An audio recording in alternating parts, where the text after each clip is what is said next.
আসসালামু আলাইকুম। শীত মানেই তো শুধু ভর্তা ভাত। আজকের ভর্তা হবে আমার টমেটো ভর্তা। আমি এখানে ২ টা ফ্রেশ টমেটো নিয়েছি ভালোভাবে ধুয়ে।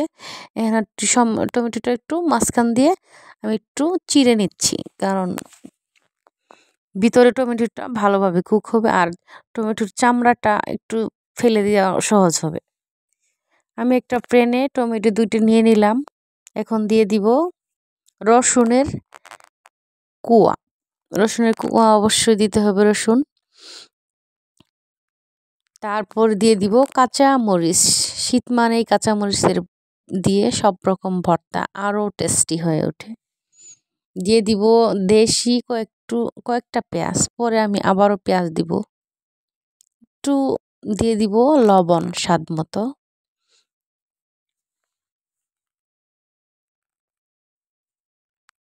লবণ দিয়ে একটু সামান্য পরিমাণে পানি দিব। দিয়ে চুলায় সিদ্ধ বসিয়ে দিব ঢাকনা দিয়ে ঢেকে।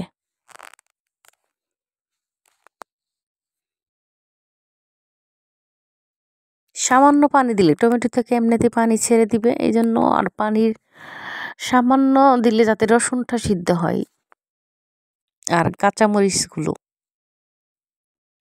আমি ইন্ডাকশনে বসিয়ে দিয়েছি, সিদ্ধ হতে থাক। এই ফাঁকে আমি ঘরের সমস্ত অন্য কাজগুলো একটু সেরে আসি বন্ধুরা। আবার আমি ঢাকনা উঠিয়ে দেখলাম আর একটু পানি আছে।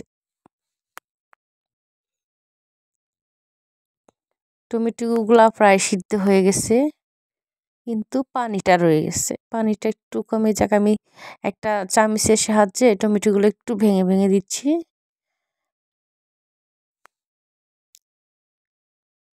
হয়ে গেছে, আমি চুলা থেকে নামিয়ে নিয়েছি। এখন একটু চামচের সাহায্যে টমেটো আর কাঁচামরিচগুলো গরম থাকা অবস্থায় আমি ভেঙে ভেঙে নিচ্ছি।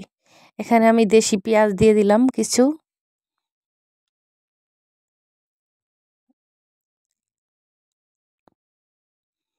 শীত মানে সরিষার তেল, অবশ্যই একটু সরিষার তেল দিলাম। সরিষার তেল দিলে যে কোনো ভর্তার স্বাদ দ্বিগুণ বেড়ে যায়। দিয়ে দিব ধনিয়া পাতা। দিয়ে আবারও একটু চামচের সাহায্যে গরম অবস্থায় আমি একটু ম্যাশ করে নিচ্ছি। রেডি হয়ে গেল গরম গরম টমেটো ভর্তা। সাথে যদি সাদা ভাতের সাথে খাওয়া হয়। শীতের দিনে টমেটোর ভর্তা। যদি ভালো লাগে ভিডিওটা শেয়ার করবেন, কমেন্ট করবেন। ধন্যবাদ।